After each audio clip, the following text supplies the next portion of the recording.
En nuestra infancia, el hecho de que un profesor se sentara a revisar la tarea o el examen que habíamos presentado nos causaba mucha angustia. Usted puede recordar ese momento cuando presentaba su tarea y empezaba a llamar la lista al profesor, empezaba a sentir un escalofrío por su cuerpo, porque a pesar de que supiera que la había hecho bien, tenía un temor de que quizás hubiera fallado.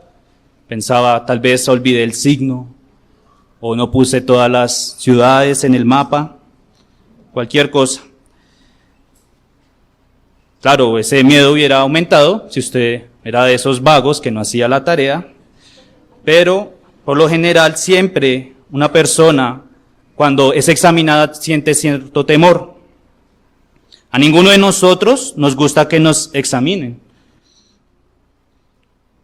Es decir, no creo que nadie vaya al médico feliz a que le hagan un examen de oncología. Ustedes tienen cierto temor, no van con ese anhelo. O no creo que un trabajador espere la hora del día en que su jefe lo revise. No nos gusta, es algo que odiamos. ¿Pero por qué? Porque creemos que todo está bien.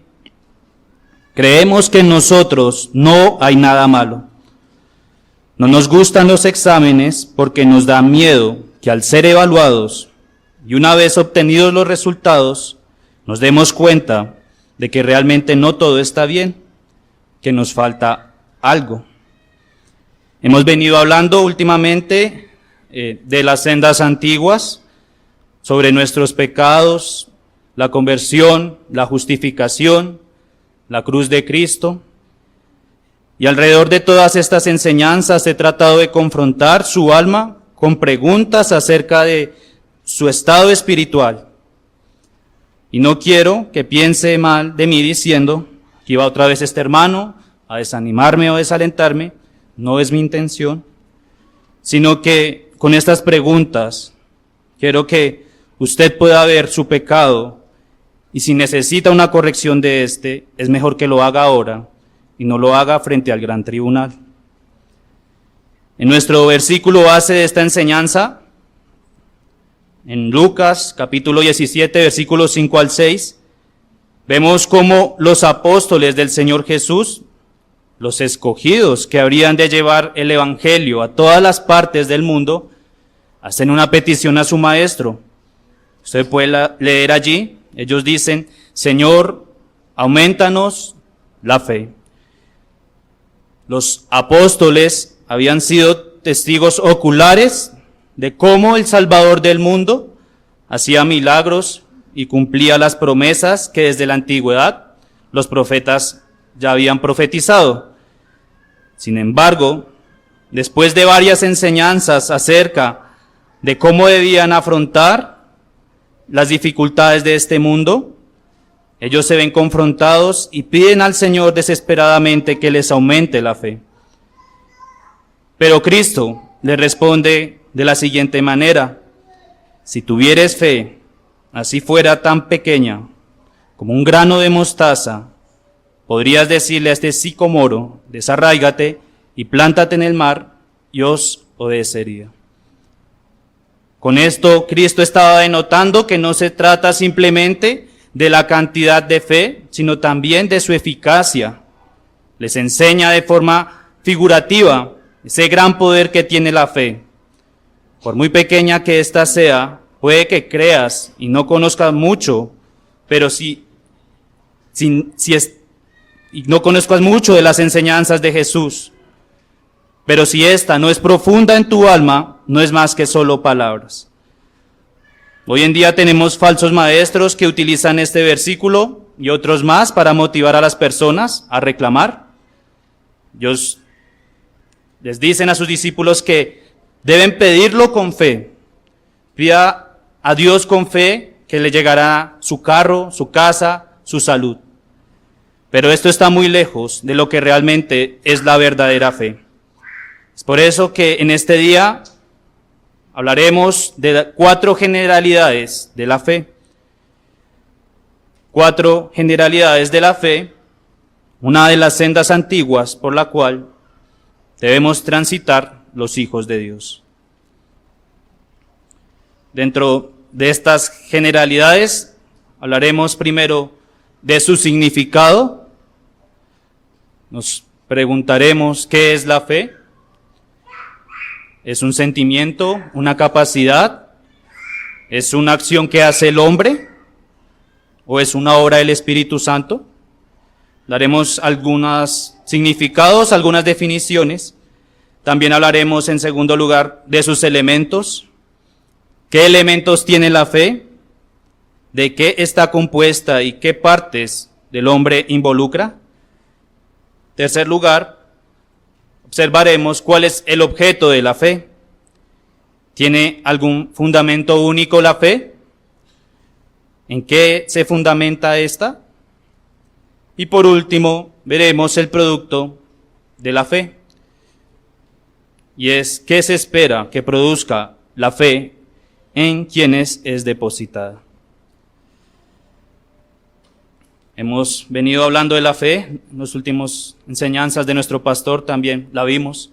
Hoy trataremos de profundizar un poco más sobre cómo se da en la vida en quienes se deposita. Entonces, comencemos con su significado. Vamos a buscar, por favor, en nuestras Biblias, Hebreos capítulo 11, versículos 1 al 3.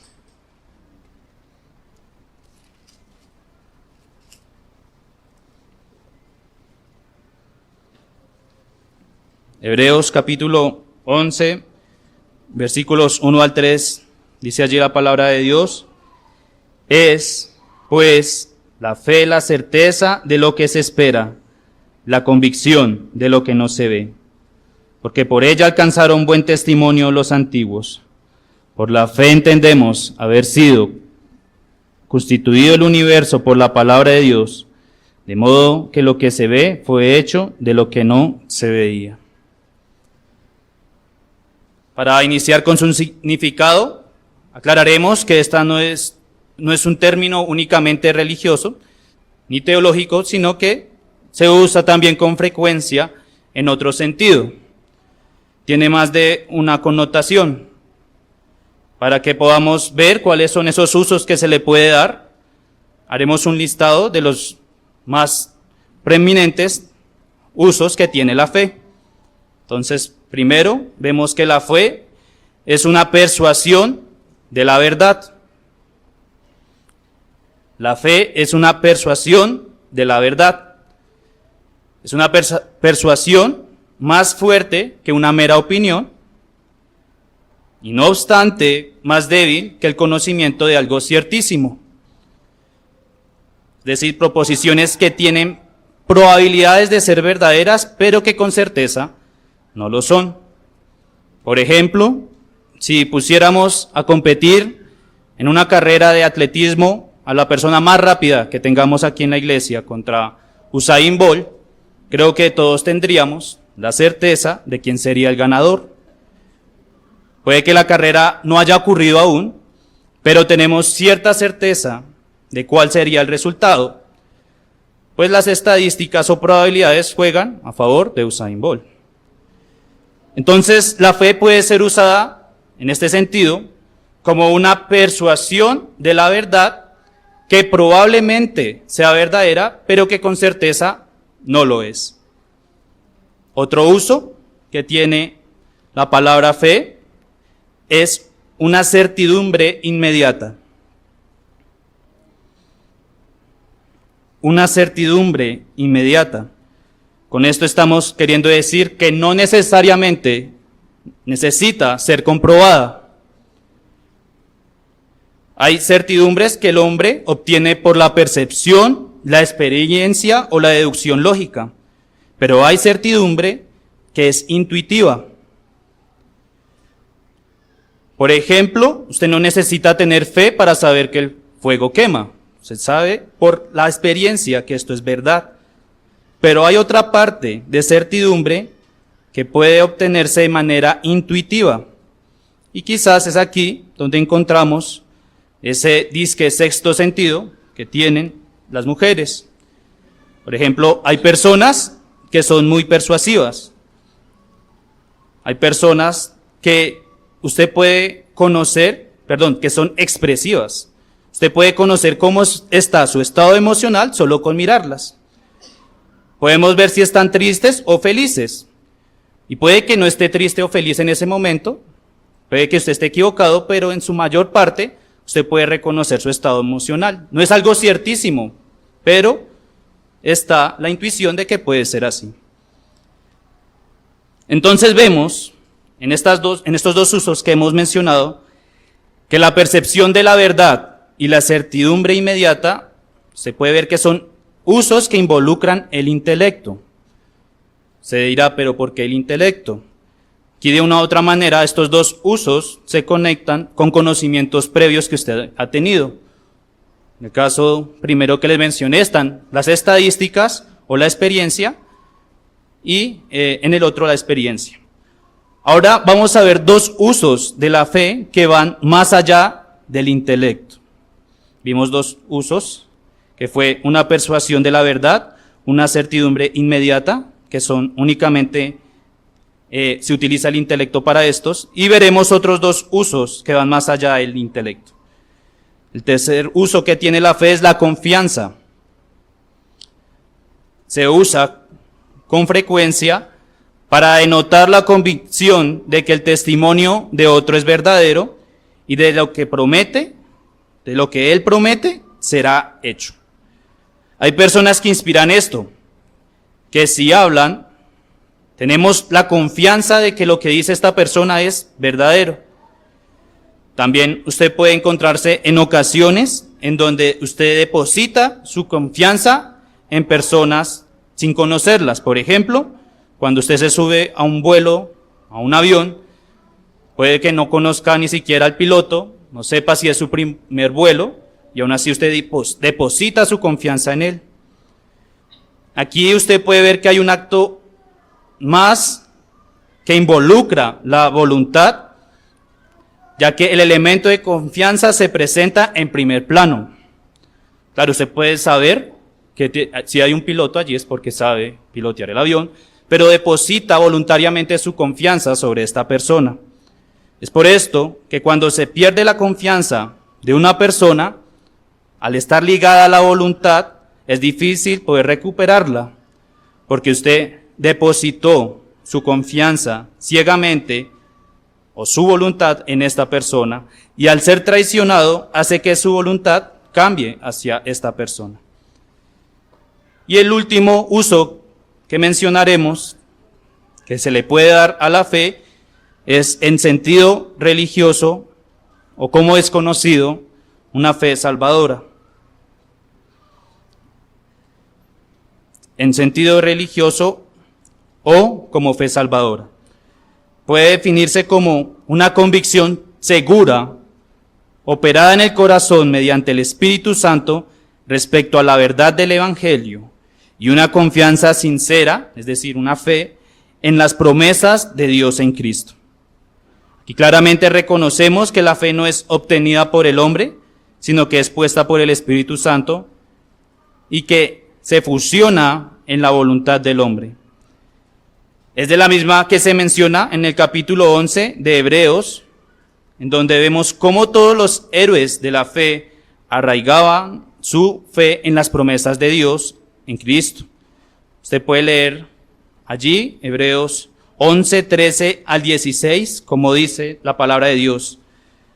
Conforme a la fe murieron todos estos, sin haber recibido lo prometido, sino mirándolo de lejos y creyéndolo y saludándolo y confesando que eran extranjeros y peregrinos sobre la tierra. Porque los que estos dicen claramente dan a entender que buscan una patria, pues si hubiesen estado pensando en aquella de donde salieron, ciertamente tenían tiempo de volver, pero anhelaban una mejor, esto es, la patria celestial, por la cual Dios no se avergüenza de llamarse Dios de ellos, porque les ha preparado una ciudad. Entonces aquí podemos ver estos 4 usos que puede tomar la palabra fe. Ahora bien, también alrededor de la historia de la iglesia, ha hecho algunas definiciones frente a lo que denominamos la fe salvadora. Por ejemplo, antes de la Reforma, vemos algunos pensadores o padres de la fe que trataron de definirla. Tertuliano acentuó el hecho de que la fe acepta una cosa sobre la base de la autoridad y no porque traiga la garantía de la razón humana. Nuevamente, acepta una cosa sobre la base de la autoridad y no porque traiga la garantía de la razón humana. O sea que para este hombre, la fe se hacía visible en esos casos en que la razón o la lógica humana no podían entender, pero que era creíble por el hecho de que determinada verdad en sí misma tenía una autoridad. Si bien este significado de Tertuliano carecía de la precisión de que es otorgada por Dios, rescató el hecho de que menciona cómo se reposa sobre algo que tiene autoridad. Por ejemplo, los milagros narrados en la Biblia los creemos como algo que realmente ocurrió.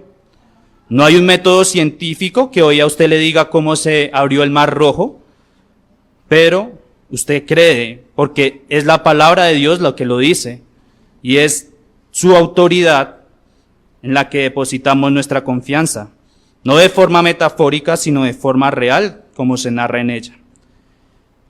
Otro padre de la fe, Tomás de Aquino, define la virtud de la fe como ese hábito de la mente por razón de la cual la vida eterna tiene una inspección en nosotros hasta donde hace que el intelecto dé su asentimiento a las cosas que no se ven. Aquí nuevamente vemos que carece de ese significado de Dios como el dador de esta fe, pero rescato el hecho de que lo describe como un asentamiento, no lo concibe como un solo conocimiento intelectual, sino que entiende que esta verdad, de alguna u otra manera, se arraiga en el hombre. Más adelante veremos, durante la Reforma, la distinción entre los católicos romanos, los cuales asentaban el hecho de que la fe que justifica tiene su asiento en el entendimiento, y los reformadores que consideraron que tenía su asiento no en el entendimiento únicamente, en su mayor parte en la voluntad. Entonces aquí vemos claramente la ruptura que había entre las dos posturas. Para esta época la fe empieza a tener un significado más direccionado hacia la salvación del hombre. Por ejemplo, Calvino menciona lo siguiente acerca de la fe: es un firme y seguro conocimiento del favor divino hacia nosotros, fundado sobre la verdad de una promesa gratuita en Cristo y revelado a nuestras mentes y sellado en nuestros corazones por medio del Espíritu Santo. Este pensamiento claramente iba en contra de lo que los católicos romanos de la época venían predicando, pues para ellos el medio del mérito propio era lo que justificaba. Por eso estos hombres situaban en el intelecto la fe y no en la voluntad, para que la salvación por obras, algo que claramente rechazaron los reformadores, fuera justificada. En su momento enseñaron los reformadores explícitamente que la fe que justifica no justifica por alguna eficacia propia, meritoria o inherente, sino nada más como un instrumento para recibir o retener lo que Dios ha provisto en los méritos de Cristo. Ya más cercano a nuestra época, vemos cómo teólogos modernos influenciados por esa filosofía humanista cambian el significado de la fe y la definen como una experiencia nueva de carácter psicológico, una nueva conciencia enraizada en un sentimiento, no de Cristo, no de alguna doctrina, sino de una armonía con el infinito, con el todo de las cosas, en la que el alma se encuentra a Dios, muy distorsionado a lo que realmente creemos. Lamentablemente el humanismo permeó este razonamiento y hay personas que realmente creen esto, que la fe es una experiencia psicológica mística, casi como un hinduista o budista, que ven o viven en armonía con el infinito. Pero no podía quedarme sin incluir la definición de nuestra confesión de fe de 1689, que dice en el capítulo 14, párrafo 1, la gracia de la fe por la cual se capacita a los escogidos para creer para la salvación de sus almas es la obra del Espíritu de Cristo en sus corazones y ordinariamente se realiza por el ministerio de la palabra, por la cual y por la administración del bautismo y la cena del Señor, la oración y otros medios designados por Dios, esa fe aumenta y se fortalece. De las definiciones que le he dado, vemos cómo hay una clara diferencia entre un pensamiento que se basa en la fe por obras, en la justificación por obras, a uno reformado. Uno cree en la providencia de Dios y deja al hombre la capacidad. El que no cree en la providencia de Dios deja al hombre la capacidad de escoger si es o no salvo. Y esto llevaría a un fundamento que se caería, pues no es bíblico. Quiero que pensemos qué peligroso es pensar que todo lo que creemos no es absolutamente verdadero. Es decir, si bien la fe está sobre cosas que no podemos ver, no por esto deja de ser verdadero aquello en lo que creemos. Y no debemos caer en el pensamiento de que lo creo, pero tengo mis dudas en algunas cosas. Dios es real, su palabra es verdad y nunca debemos dudar de esto. Si hay algún error o se presenta alguna controversia, es porque el hombre es pecador. Antes de culminar este punto sobre lo que es la definición de la fe, te he presentado algunos usos que se le puede dar a la fe y algunas definiciones que ha tenido la fe salvadora. Permítame preguntarte, ¿con cuál te identificas? ¿Es solamente una persuasión intelectual de que esto es verdadero, pero como no estoy seguro que es así 100%, solo la ves como ese conocimiento que adquirí nuevo? ¿Es acaso aquella que reposa en esa capacidad para afrontar las dificultades que se te presentan? ¿Sí puedo? Yo sé que puedo. Sí, sabes que Dios existe y has aprendido sobre su soberanía, pero ¿realmente lo crees? ¿O sigues con el ídolo de tus propias obras pensando en que todo va a ir bien porque eres un fiel seguidor de Cristo? Tal vez la fe que tienes es un tipo de fe mística que la utilizas cuando es necesario, pero que solamente se centra en las cosas temporales y no en la verdadera necesidad del hombre. ¿Solamente la utilizas para sanar a los enfermos, para exigir los bienes que necesitas? No poniendo la fe en las promesas celestiales como lo hicieron los héroes de la fe que acabamos de leer. Que el Señor ayude a quienes no tienen una verdadera fe salvadora a reflexionar esto y nos ayude a recordar cuál es la verdadera fe que nos menciona en su palabra. Segundo, una segunda generalidad que revisaremos el día de hoy son sus elementos. Los elementos de la fe. Y cuando hablamos de elementos, claro, hablamos respecto al hombre. Y quiero aclarar que la fe es una actividad que involucra a todo el hombre. No estoy diciendo con esto que el hombre pueda dividir sus facultades. O sea, cuando usted come, puede que no esté sintiendo, pero está involucrando su capacidad automotriz. Entonces hay un enfoque en algunas de estas cualidades. Así pues tendremos algunos elementos en lo que respecta a la fe, en donde hay una mayor participación dentro de nuestra humanidad.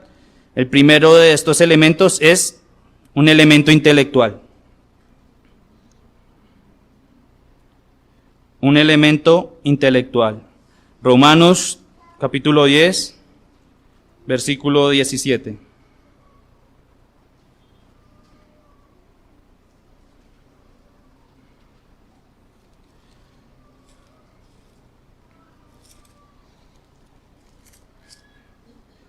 Así que la fe es por el oír y el oír por la palabra de Dios.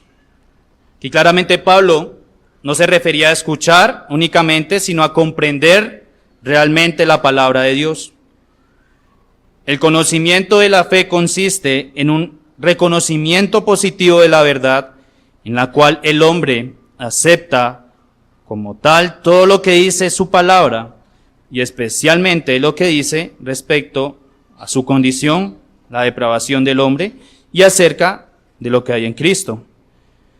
Por ejemplo, en Juan 6, versículos 66 al 69, vemos cómo los discípulos seguían a Cristo, a pesar de que muchos de los que le seguían se fueron, porque habían entendido, los discípulos de Cristo, que por medio de sus enseñanzas, Él era el Cristo realmente.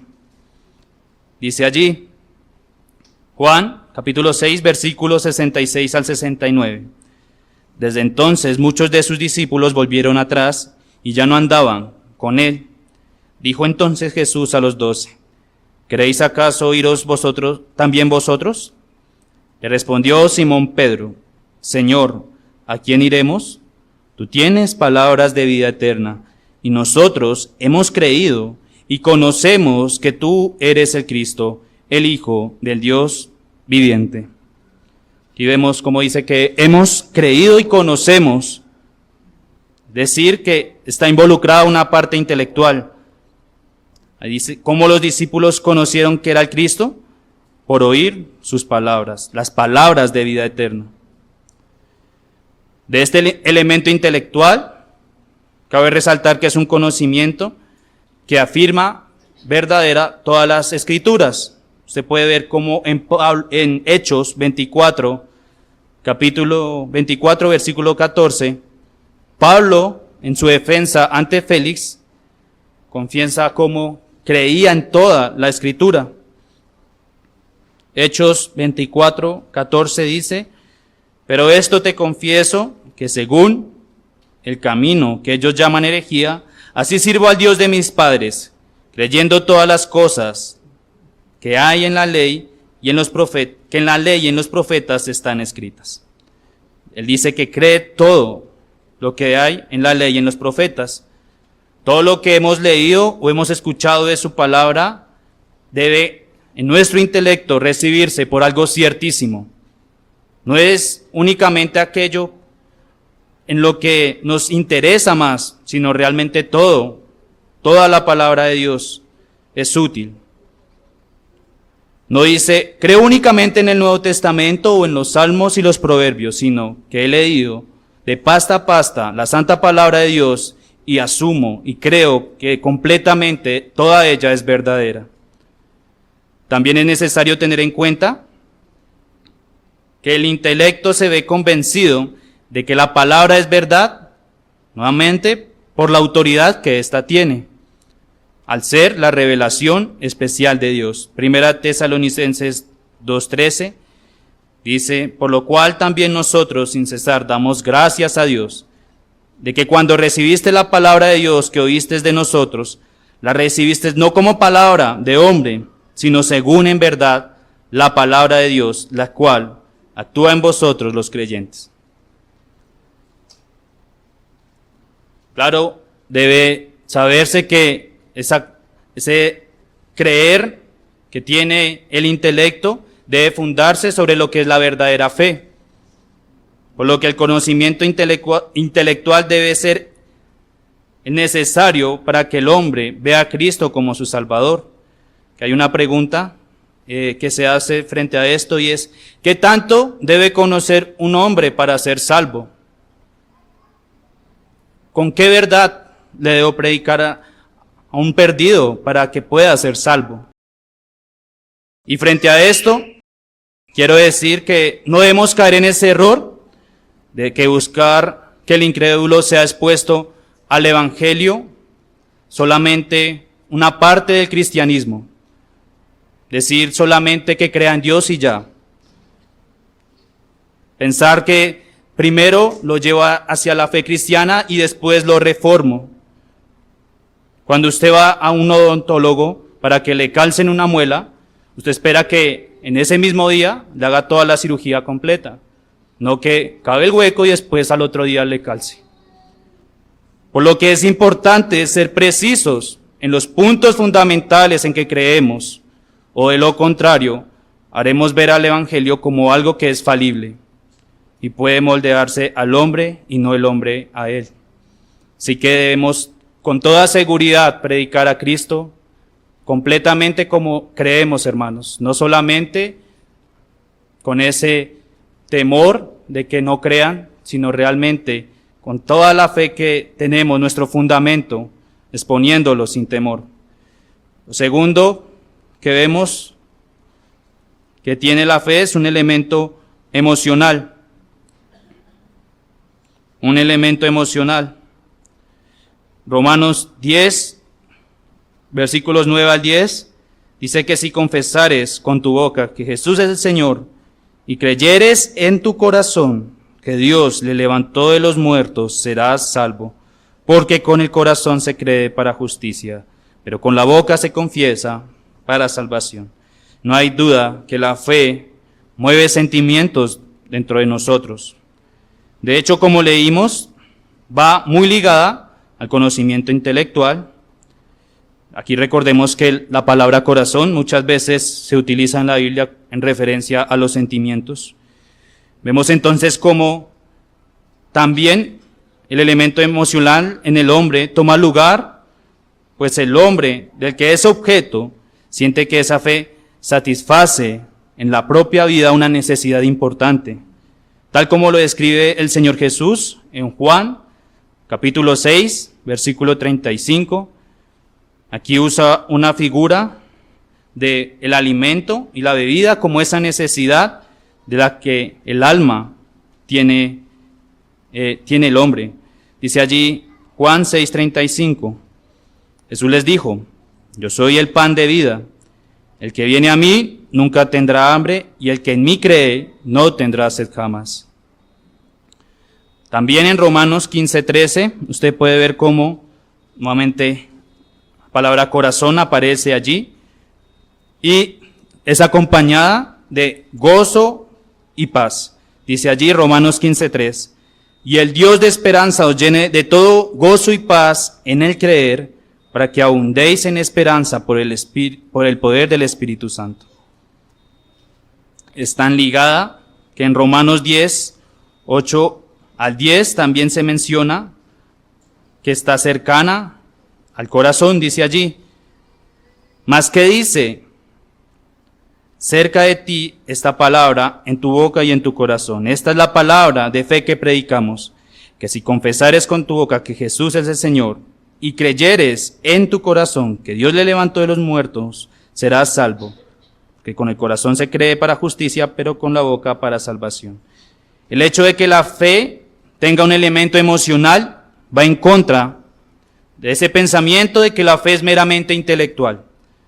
Con esto afirmamos que no solo es un conocimiento seguro mediante el intelecto, sino que también asumimos como verdadero y confiamos sinceramente que el Espíritu Santo produce en mí un cambio por medio del Evangelio.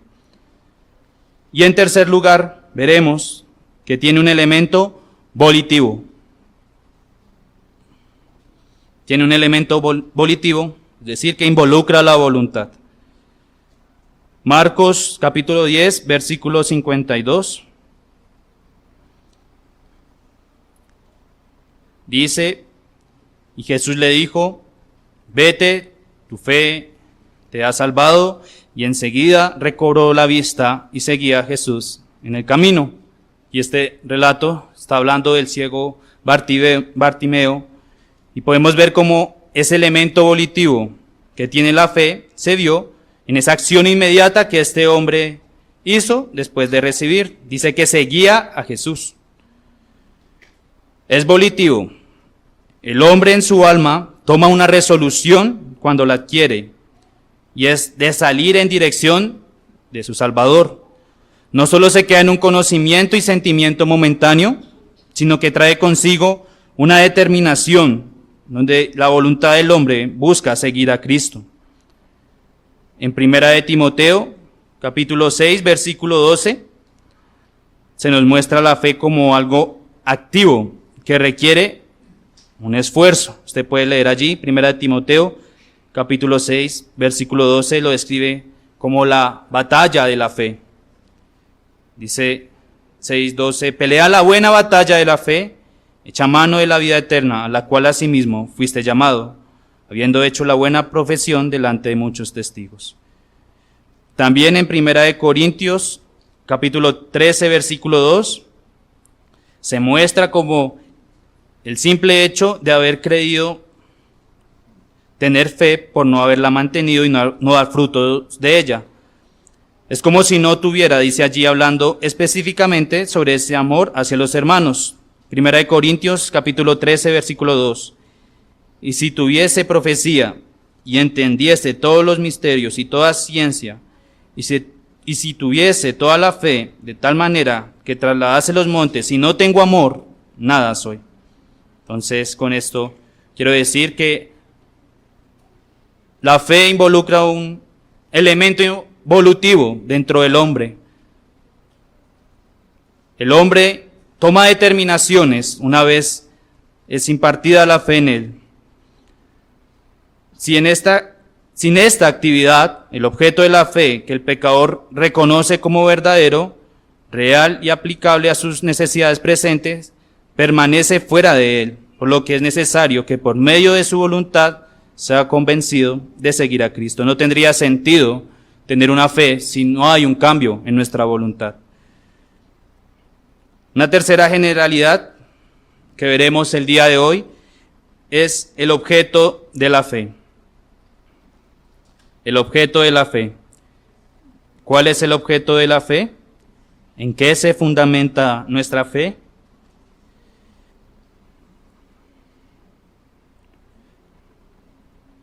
Antes de hablar de cuál es el objeto de la fe, quiero afirmar nuevamente la verdad que hemos recalcado en esta enseñanza, y es que la base de nuestra fe está en la palabra de Dios.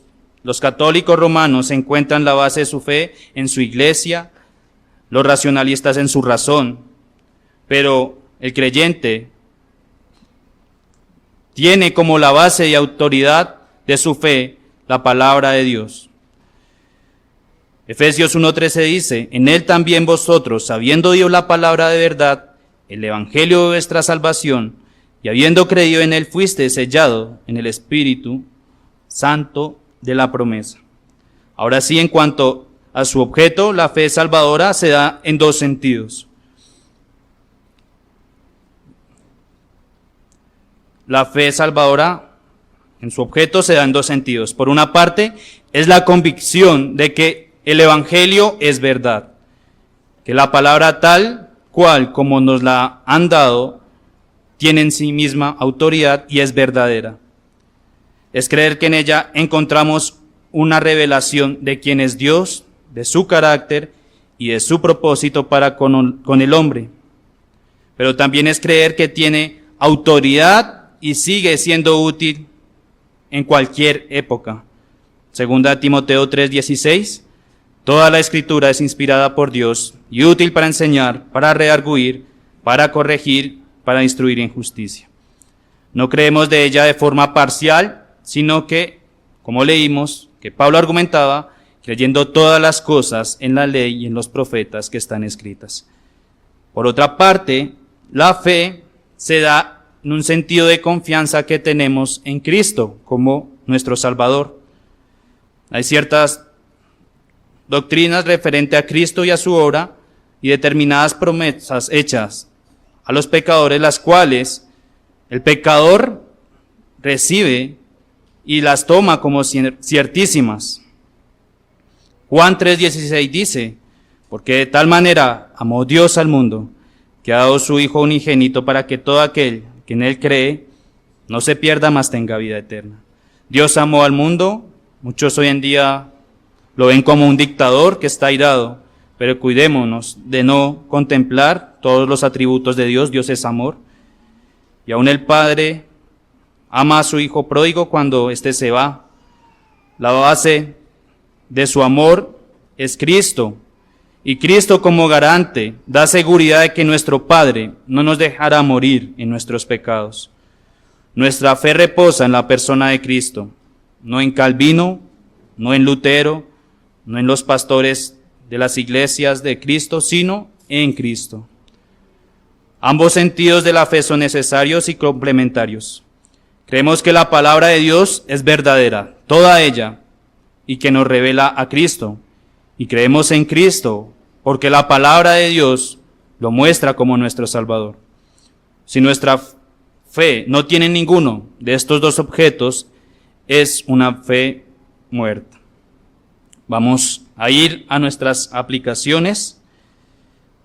Dejaremos el cuarto elemento para la siguiente enseñanza. Quiero que cada uno de nosotros nos preguntemos acerca de dónde reposa nuestra fe. ¿Creemos que realmente toda la palabra de Dios es inspirada por Él y que es nuestro fundamento? ¿O cómo miras la palabra de Dios? ¿Un libro más en la colección de tu biblioteca? Cuidado, querido niño y joven, que lees la palabra de Dios como un libro cualquiera. Ten temor, pues esta es la palabra de Dios. ¿Has sido convencido realmente de que toda ella es verdad? ¿O solo vas a ciegas en una fe sin fundamento, que se reposa en algunas verdades, pero que si se te cuestiona sobre asuntos, te hacen dudar y caes o menguas? Que en ninguno de nosotros haya duda que realmente la palabra de Dios es verdad, y que si carecemos del entendimiento completo para comprender estas verdades, podamos ser aplicados en estudiarlas con la ayuda del Espíritu Santo para afirmarnos en aquello que creemos. Quiero que te preguntes, ¿reposa tu fe en la persona de Cristo? ¿Es acaso Cristo y su obra en la cruz en lo que depositas toda tu confianza? Hemos visto muchas veces cómo los hombres caen de la fe porque ponen su confianza en otros hombres. Contamos un himno que dice: no confíes en meros hombres, ni los reyes durarán. Entonces, ¿por qué nuestra fe se va a debilitar a causa de un hombre? ¿No es acaso en Cristo en quien depositamos nuestra fe? ¿Qué tiene una persona en particular que no tenga a Cristo y toda su hermosura? Dios nos libre de que nuestra confianza esté depositada en los hombres o en nosotros mismos. Podamos reposar toda nuestra fe en quien nunca encontraremos caída. Preguntémonos, ¿queremos que sea aumentada nuestra fe o nuestro conocimiento? Cuando oramos para que seamos más llenos de fe, estamos pensando en que realmente queremos que esta fe impregne todo nuestro ser, de tal manera que podamos tomar resoluciones y nuestra voluntad sea llevada a través de los caminos de Cristo. ¿O solo queremos que se nos toque la parte intelectual, pero que no se nos derrumben nuestros sueños y nuestras metas humanistas? Pidamos a Dios porque tengamos una fe profunda y real, que más de un mero conocimiento pueda ser tan poderosa que cambie nuestros propósitos en esta vida y pueda ser dirigida al camino de un verdadero discípulo de Cristo. Oremos para que cuando nuestra fe sea aprobada, esté fortalecida. Por más de que el hombre falle o caiga, nuestra fe siga haciendo efecto en nuestros sentimientos y que pueda mantener vivos nuestros corazones. Una fe poderosa en los fundamentos correctos y que tome por completo todo nuestro ser. Quiero preguntarte, ¿cómo puedes hacer defensa de la fe si ni siquiera estás seguro de lo que tú crees? Si tu fe no es profunda ni sincera, sino que se ha dejado llenar de el humanismo y a veces dudas de la santa palabra de Dios, ¿cómo la defenderás? ¿Cómo predicarás a Cristo?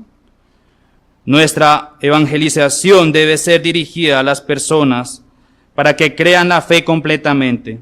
No debemos dejarnos llevar por las corrientes evangelísticas de que con el fin de ganar almas para Cristo, solo presentamos aquello que puede ser razonablemente creído, sino que nuestra defensa debe ser segura con fundamento en la Escritura. Pidamos perdón si hemos dudado de su palabra y hemos querido poner al hombre antes que a ella, y que podamos dedicarnos cada vez más a entender lo que nos dice su santa palabra.